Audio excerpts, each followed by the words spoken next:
വളരെ എളുപ്പം ചെയ്യാവുന്നതും എന്നാൽ ശ്രദ്ധിച്ചില്ലെങ്കിൽ നഷ്ടപ്പെടുന്നതുമായ ഒരു കൃഷിയാണ് തക്കാളി. നട്ട് കഴിഞ്ഞാൽ പുള്ളിയൊന്നും തല മുകളിലോട്ട് പൊക്കാൻ നോക്കിയിരിക്കുകയാണ് വെള്ളീച്ചയും ചിത്രകിടും. ഈ തുരപ്പന്മാരാണ് തക്കാളിയുടെ മെയിൻ ശത്രു.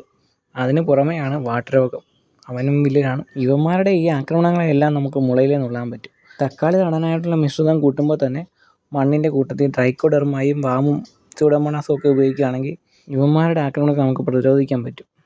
കാതിരിക്കൊണ്ട് വളം വെച്ചിട്ട് കാര്യമില്ല എന്ന് പറയുന്ന തൊട്ട് ആദ്യമേ ഇതിനുള്ള നമ്മൾ മുൻകരുതലുകൾ എടുക്കുകയാണെങ്കിൽ ഈ പ്രശ്നങ്ങളൊന്നും തന്നെ നമുക്കുണ്ടാകത്തില്ല.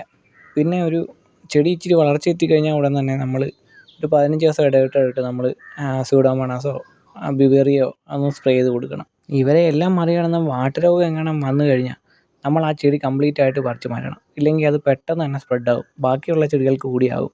തക്കാളിയുടെ രോഗങ്ങളെ പറ്റിയും അതിനുള്ള പരിഹാര മാർഗ്ഗങ്ങളെ പറ്റിയും ഒരു ഡീറ്റെയിൽ ആയിട്ടൊരു വീഡിയോ ഉടൻ തന്നെ നമ്മൾ അപ്ലോഡ് ചെയ്യുന്നതായിരിക്കും.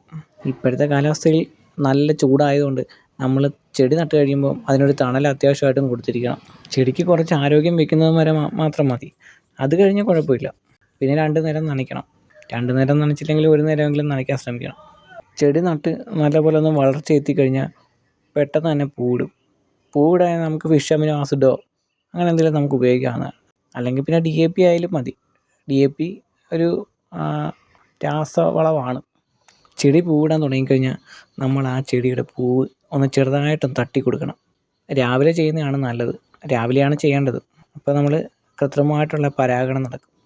പരാഗണം നടന്നു കഴിഞ്ഞെങ്കിൽ മാത്രമേ കായ ഉണ്ടാകത്തുള്ളൂ. പിന്നെ വളങ്ങൾ ചെയ്യുന്ന കാര്യം പറഞ്ഞില്ലായിരുന്നു കേട്ടോ. ചാണകപ്പൊടിയോ കോഴിവളമോ നമുക്ക് കിട്ടുന്ന ഏത് വളം വേണമെങ്കിലും അതിന് ഉപയോഗിക്കാം. വളങ്ങൾ കൊടുക്കുന്നതിന് കൃത്യമായ ഒരു ഗ്യാപ്പ് വേണം കേട്ടോ. 15 ദിവസമോ 20 ദിവസമോ ഗ്യാപ്പിട്ട് വേണം വളങ്ങൾ കൊടുക്കാൻ. ഇത്രയൊക്കെ ഉള്ളൂ തക്കാളി കൃഷി. അപ്പോൾ ഇനി അടുത്ത വീഡിയോ ആയിട്ട് കാണാം.